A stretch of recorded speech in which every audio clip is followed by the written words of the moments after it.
प्यारे बच्चों, कक्षा 12 की भौतिक विज्ञान की इस क्लास में आप सबका स्वागत है।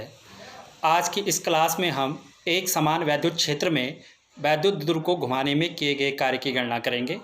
तो चलिए देखते हैं किस प्रकार हम सूत्र का निगमन करेंगे। तो यहाँ पर मैंने लिखा है, ये टॉपिक है आज हमारा, एक समान बाह्य वैद्युत क्षेत्र बोल लीजिए या वैद्युत क्षेत्र कह सकते हैं आप। एक समान बाह्य वैद्युत क्षेत्र में वैद्युत ध्रुव को घुमाने में किया गया कार्य हमने निकालना है।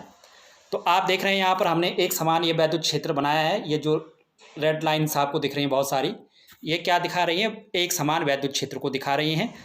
वह एक समान वैद्युत क्षेत्र कितना है आपका? ई है। ठीक है। अब मान लीजिए ये वैद्युत ध्रुव है आपके पास एक, जिसके ए सिरे पर ये -q आवेश है और बी सिरे पर +q आवेश है। जबकि इस वैद्युत ध्रुव की जो ये लंबाई है ये कितनी है? 2a है। मान लीजिए जो ये वैद्युत ध्रुव है ए बी, जिसके -q आवेश और +q आवेश हैं, ये वैद्युत क्षेत्र के साथ कितने अंश का कोण बना रहा है? थीटा अंश का कोण बना रहा है, यानी थीटा कोण पर ये झुका हुआ है। वैद्युत ध्रुव वैद्युत क्षेत्र के साथ, जो वैद्युत क्षेत्र है ई, उसके साथ कितने अंश का कोण बना रहा है? थीटा अंश का कोण बना रहा है। अब जो ये +q आवेश है वैद्युत ध्रुव का, इस पर इस वैद्युत क्षेत्र ई के कारण एक बल लगेगा। वो कितना लगेगा? F बराबर QE, और इसकी डायरेक्शन कहाँ होगी? वैद्युत क्षेत्र की ही दिशा में होगी, जिस दिशा में वैद्युत क्षेत्र है। वैद्युत क्षेत्र की दिशा कौन सी है? ये वाली है। आप देख रहे हैं यहाँ पर वैद्युत क्षेत्र की दिशा, ये हमने तीर से दिखाई, वैद्युत क्षेत्र की दिशा ये है। तो इस +q आवेश पर लगने वाले बल की दिशा भी कहाँ है?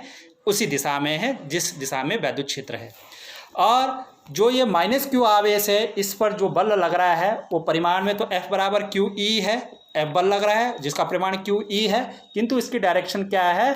वैद्युत क्षेत्र की विपरीत दिशा में, यानी इस दिशा में है यहाँ पर, इसलिए हमने ये माइनस साइन का प्रयोग किया, -QE।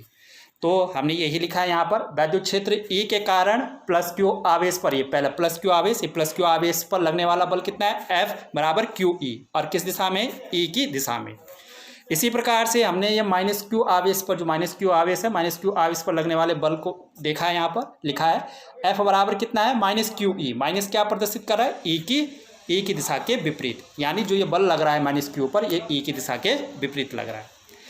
अब इससे पहले हम अध्ययन कर चुके हैं बल युग्म आघूर्ण में कि अगर किसी वैद्युत ध्रुव पर दो बल लगते हैं और उनका परिमाण समान हो, जैसे यहाँ पर दोनों बलों का परिमाण समान है, किंतु उनकी दिशाएं अगर विपरीत हो, तो उस वैद्युत ध्रुव पर क्या लगता है? एक बलयुग्म आघूर्ण कार्य करता है। यहाँ पर आप देख रहे हैं, ये वाला बल इसको इस तरह से नीचे की ओर घुमाने का प्रयत्न करेगा और ये वाला बल इसको ऊपर की ओर घुमाने का प्रयत्न करेगा।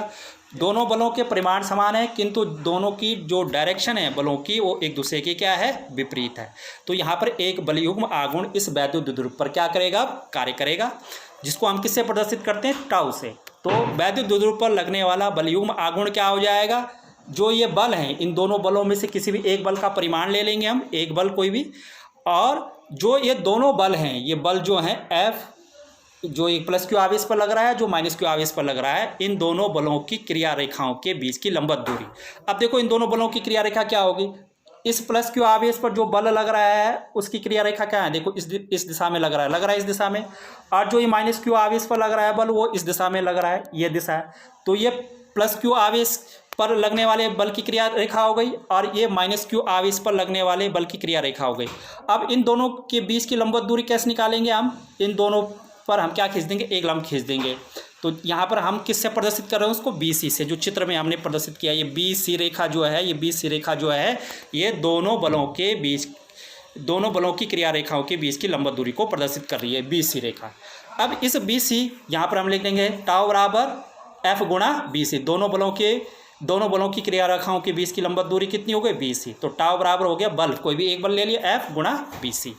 अब इस BC का मान निकालना है आपने। तो इस BC का मान कैसे निकालेंगे? देखो ये जो हमारे पास यहाँ पर एक त्रिभुज बन रहा है, BAC त्रिभुज बन रहा है यहाँ पर एक त्रिभुज। तो ये कैसा त्रिभुज है? समकोण। क्यों? क्योंकि ये लंबवत दूरी है, तो यहाँ पर ये 90 अंश का कोण बनेगा। ये आपका जो ये कोण बनेगा यहाँ पर C पर, ये कितने अंश का बनेगा? 90 अंश का बनेगा, और ये थीटा कोण है। तो आप देखो इस त्रिभुज में जो ये आपका समकोण त्रिभुज बना है, इस समकोण त्रिभुज में आप क्या लिख सकते हैं? साइन थीटा बराबर लंब बटा कर्ण। लंब कितना है? BC, और कर्ण कितना है आपका? AB। तो अब आप क्या लिख सकते हैं यहाँ पर? साइन थीटा बराबर BC और AB का मान कितना है यहाँ पर, AB का मान कितना है 2A। तो ये 2A इधर जाएगा तो कितना हो जाएगा 2A साइन थीटा बराबर कितना हो जाएगा BC हो जाएगा। ठीक है, यानी BC का मान कितना हो गया 2A साइन थीटा। वही चीज़ हमने यहाँ पर लिखी है 2A साइन थीटा BC का मान। तो अब इस BC की जगह आप कितना रख देंगे 2A साइन थीटा। तो टाउ बराबर हो गया F गुना 2A साइन थीटा। अब इसी टर्म्स को मैं यहाँ आगे लिख देता हूँ, टाउ बराबर F गुना 2A साइन थीटा हो गया। अब आप देखिए जो F का मान है, F आपने देखा पीछे चित्र में F का मान कितना है QE है। तो अब F की जगह कितना रख देंगे QE, टाउ बराबर QE गुना 2A साइन थीटा। अब क्या करना है आपने, आपको मालूम है इसमें Q और 2A का अगर हम एक साथ लेते हैं तो किसके, उनका गुणनफल किसके बराबर होता है, P वैद्युत द्विध्रुव आघूर्ण के बराबर होता है। तो इसमें Q और 2A को एक साथ ले लेंगे तो शेष कितना बच जाएगा हमारे पास E साइन थीटा।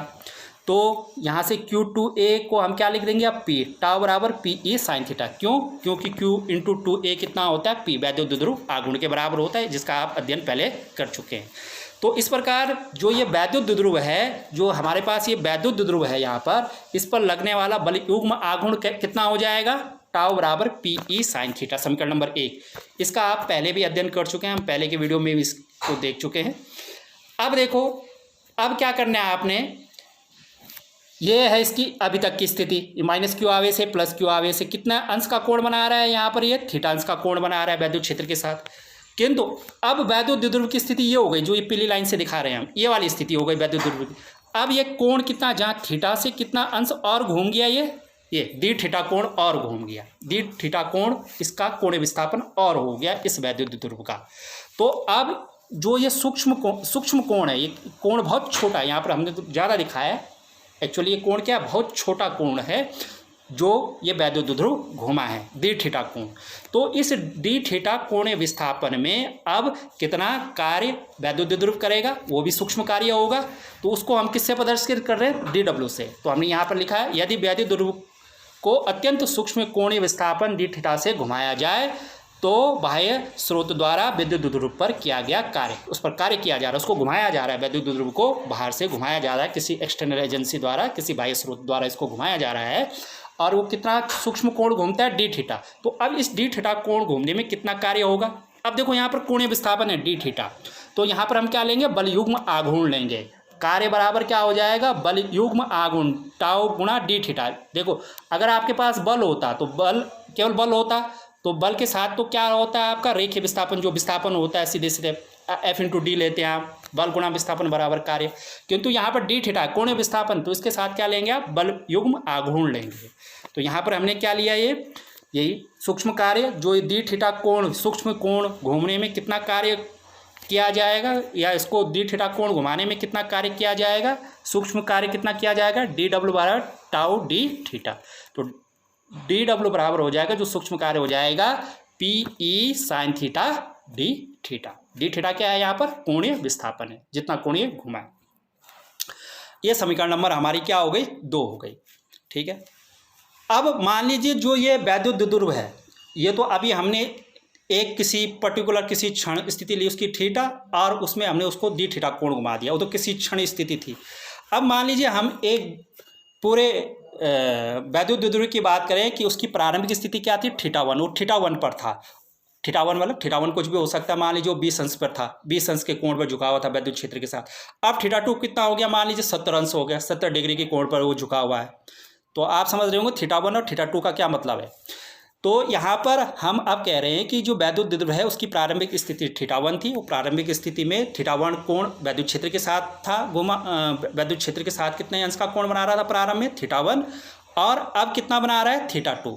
तो अब जो ये कार्य हमने पीछे निकाला DW, उसको हम एक्सपेंड कर देंगे, उसको विस्तारित कर देंगे, कहाँ से कहाँ तक, θ1 से θ2 कोण तक, जो उसकी प्रारंभिक स्थिति थी और जो उसकी अंतिम स्थिति थी। तो वही लिखा हमने यहाँ पर, वैद्युत द्विध्रुव को वैद्युत क्षेत्र की दिशा θ1 से θ2 कोण घुमाने में किया गया कार्य, यानी जो θ1 था, जो पहली इसकी प्रारंभिक स्थिति थी, और जो उसकी अंतिम स्थिति थी, जहाँ पर उसको अब उसकी स्थिति है घुमाने के बाद, तो मान लीजिए वो क्या है, θ2 है। अब प्रारंभ में कितनी थी उसको, θ1, मतलब प्रारंभ में वो वैद्युत क्षेत्र के साथ θ1 कोण बना रहा था, अब घुमाने के बाद कितना कोण बना रहा है, θ2। तो अब कितना कार्य होगा, W बराबर हो जाएगा कुल कार्य, जो कुल कार्य आएगा अब θ1 to θ2, और जो d थीटा कोण घुमाता सूक्ष्म कोण, उसका हम क्या कर देंगे, ये समाकलन, ये चिन्ह हम समाकलन का, ये समाकलन का चिन्ह है, समाकलन θ1 to θ2, ये लोअर लिमिट अपर लिमिट और dw हो जाएगा। तो अब मान रख देंगे यहाँ पर W बराबर कितना, और θ1 to θ2, और dw का मान अभी समीकरण नंबर 2 से हमने देखा कितना है, PE sin theta d theta. तो अब क्या कर देंगे, W बराबर, ये PE कांस्टेंट है, इनको बाहर ले लेंगे समाकलन के चिन्ह का, जो स्थिर राशियाँ होती हैं उनको बाहर ले लेते हैं समाकलन के, तो PE बाहर ले लें हम PE, और साइन थीटा क्योंकि चेंज होगा d थीटा, ये साइन थीटा का मान चेंज होगा, यहाँ पर थीटा का मान चेंज होगा, अलग अलग स्थितियों में अलग अलग होगा, तो इसको अंदर ही रहेंगे, समाकलन के चिन्ह के अंदर ही रखेंगे, तो θ1 to θ2 sine theta d theta ही समाकलन के अंदर रह गया। अब देखिए जो यहाँ पर साइन थीटा का समाकलन होता है, साइन थीटा का समाकलन साइन थीटा d थीटा बराबर कितना होता है, माइनस कॉस थीटा होता है, ठीक है।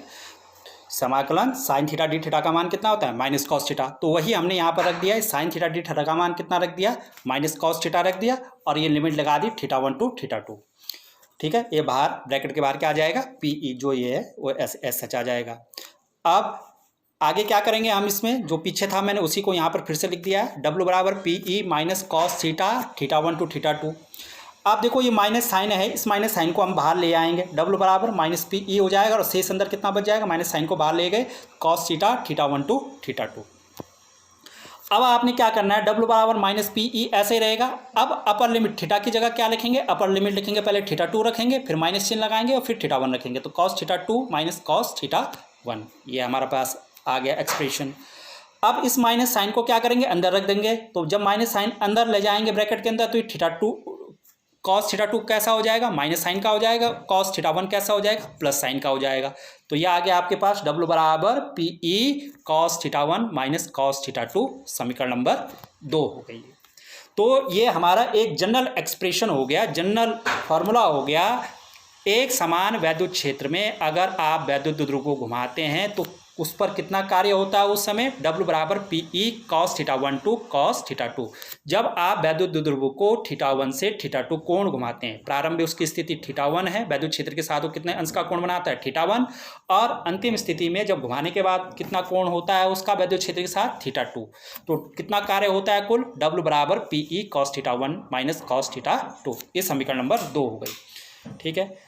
अब मान लीजिए जो वैद्युत द्विध्रुव है हमारा, वो प्रारंभ में वैद्युत क्षेत्र की ही दिशा में यानी साम्य स्थिति में है, यानी θ1 का मान कितना है, 0 है, प्रारंभ में वो वैद्युत क्षेत्र की ही दिशा में है, ठीक है।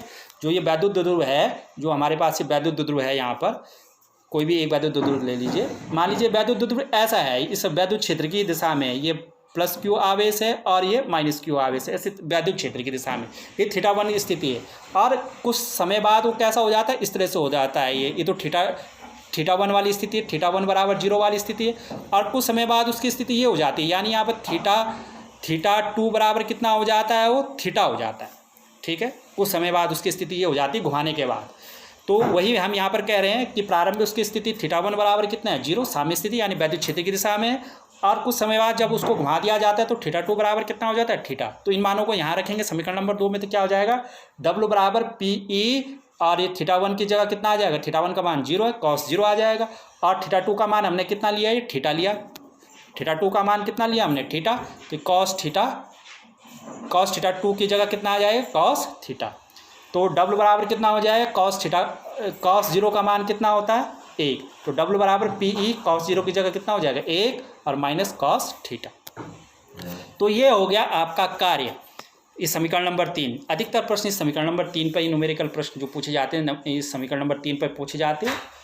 और ये समीकरण नंबर 3 कहाँ से मिला आपको, समीकरण नंबर 2। तो समीकरण नंबर 2 आपकी जो है एक जनरलाइज आपकी समीकरण हो गई कि अगर एक समान वैद्युत क्षेत्र में आप वैद्युत द्विध्रुव को घुमाएंगे तो इतना कार्य होगा, W बराबर PE cos θ1 माइनस cos θ2।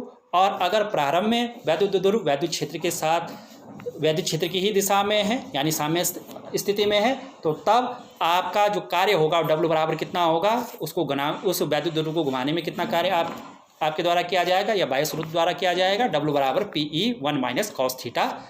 ये समीकरण नंबर 3 से जो आपके पास एक्सप्रेशन आया। अब इसमें विभिन्न स्थितियाँ होती हैं। मान लीजिए थीटा बराबर 0 है, थीटा बराबर जो थीटा है प्रारंभ में तो 0 स्थिति में है ही, अब उसको आपने उसी स्थिति में रखा, वैद्युत क्षेत्र की दिशा में ही रखा, उसको घुमाया नहीं, वो वैद्युत क्षेत्र की दिशा में है, यानी साम्य स्थिति में ही है, वैद्युत द्विध्रुव घुमा नहीं है। तो ये हमने दिखा भी रखा है, ये वैद्युत द्विध्रुव है, ये माइनस क्यू आवेश है, ये प्लस क्यू आवेश है। तो इस समय मान लीजिए वैद्युत क्षेत्र, ये वैद्युत क्षेत्र की दिशा में, देखो वैद्युत क्षेत्र की दिशा ये है, आपको दिखाई दे रही है यहाँ पर वैद्युत क्षेत्र की दिशा ये वाली है, और इसी दिशा में वैद्युत द्विध्रुव रखा हुआ है आपका, इसको आपने घुमाया नहीं। तो थीटा बराबर कितना हो जाएगा 0। तो अब इस समीकरण नंबर 3 में आप इस मान को रखेंगे तो कितना आ जाएगा, W बराबर PE 1 माइनस और कॉस थीटा, थीटा का मान कितना है 0, तो 0 रख देंगे। तो W बराबर कितना हो जाएगा PE 1 माइनस कॉस 0 का मान 1 और W बराबर PE 1 माइनस 1 कितना हो जाएगा 0, तो W बराबर 0। यानी उस समय वैद्युत द्विध्रुव पर कोई कार्य नहीं किया जाता है जब वैद्युत द्विध्रुव वैद्युत क्षेत्र की ही दिशा में होता है। ठीक है, ये पहली स्थिति है। अब ये दूसरी स्थिति है यहाँ पर, यदि थीटा बराबर 90 अर्थात वैद्युत द्विध्रुव को वैद्युत क्षेत्र के साथ लंबवत हो। वैद्युत द्विध्रुव की दिशा कहाँ है, देखो ये ए भी है, वैद्युत द्विध्रुव है, ये बना भी रखा हमने, ये प्लस क्यू आवेश है, माइनस क्यू, वैद्युत द्विध्रुव ए भी रखा है। और वैद्युत क्षेत्र की दिशा कैसी है, इधर को है वैद्युत क्षेत्र की दिशा, ठीक है। और वैद्युत द्विध्रुव आपका ये है ए भी, तो कितने अंश का कोण बना रहा है यहाँ पर, ये 90 अंश का कोण बना रहा है। थीटा बराबर 90, वैद्युत क्षेत्र के साथ ही 90 अंश का कोण बना रहा है। तो अब क्या करेंगे, जो आपके पास एक्सप्रेशन था W बराबर PE 1 minus PE 1 minus cos theta था आपके पास, कॉस थीटा, उसमें आप कितना मान रख देंगे, कॉस थीटा की जगह कितना मान रख देंगे, 90 रख देंगे आप, कॉस थीटा का मान 90 रख दिया आपने, कॉस थीटा का मान 90 रख दिया, क्योंकि थीटा का मान 90 दिया हुआ आपको। तो W बराबर कितना हो जाएगा PE 1 माइनस और कॉस 90 का मान कितना होता है 0 होता है। तो कॉस 90 का मान जब 0 होता है तो आप इसको एक्सप्रेशन को इस प्रकार से लिख देंगे, W बराबर PE 1 माइनस 0 कितना हो गया, PE हो गया। ठीक है ना, 1 में से 0 घटेगा तो 1 आएगा और PE गुणा 1 कितना होगा PE, तो W बराबर PE होता है। कब, जब वैद्युत द्विध्रुव वैद्युत क्षेत्र के साथ 90 अंश के कोण पर हो, यानी लंबवत हो। अब तीसरा है, यदि वैद्युत क्षेत्र को, यदि थीटा बराबर 180 डिग्री, यानी वैद्युत द्विध्रुव को वैद्युत क्षेत्र की दिशा के विपरीत दिशा में रख देते हैं। आप देखें जब पहली वाली स्थिति में देखो इस पहली वाली स्थिति में प्लस क्यू आवेश इधर को है, माइनस क्यू आवेश इधर है, ये ए बी स्थिति, बी इधर है, ए है, यानी वैद्युत क्षेत्र की स्थिति, वैद्युत द्विध्रुव वैद्युत क्षेत्र की ही दिशा में है। अब आपने इस तरह से उल्टा कर दिया, देखो अब बी इधर आ गया, ए इधर आ गया, यानी प्लस क्यू आवेश जो पहले इधर था दाईं साइड में था वो बाईं साइड में आ गया, और ये माइनस क्यू आपका इस साइड में रह गया। तो अब आपने इसको 180 घुमा दिया, ये पहले ऐसे था स्थिति में था, अब आपने इसको इस तरह से घुमा दिया, ये वाला हिस्सा इधर आ गया, ठीक है ना, और ये वाला हिस्सा यहीं पर रहा आपका। तो कहने का मतलब ये 180 डिग्री की स्टेज आपकी बन रही है, यानी वैद्युत द्विध्रुव वैद्युत क्षेत्र के साथ कितने अंश का कोण बना रहा है 180 का। तो उस स्थिति में क्या होगा, W बराबर PE 1 माइनस कॉस 180, थीटा का मान कितना रख देगा 180, तो W बराबर PE 1 माइनस और कॉस 180 का मान कितना होता है -1, तो W बराबर कितना हो जाएगा PE 1 और माइनस माइनस का कितना हो जाएगा प्लस, तो W बराबर कितना होगा 1 और 1 2, W बराबर 2PE। यानी उस समय जो कार्य होगा वैद्युत द्विध्रुव, कब, जब वैद्युत द्विध्रुव को आप वैद्युत क्षेत्र की दिशा के विपरीत रख देते हैं, यानी थीटा बराबर 180 डिग्री पर रखते हैं, उस समय वैद्युत द्विध्रुव द्वारा किया गया कार्य W कितना होगा 2PE के बराबर होगा। तो ये 3 स्थितियाँ थी, मेन ये थे 2, ये समीकरण आपको याद रखना है, इसका डेरिवेशन भी पूछा जाता है, और ये 3 स्थितियाँ इसमें थी जो आपको ध्यान में रखनी। तो इस वीडियो में इतना ही, थैंक यू।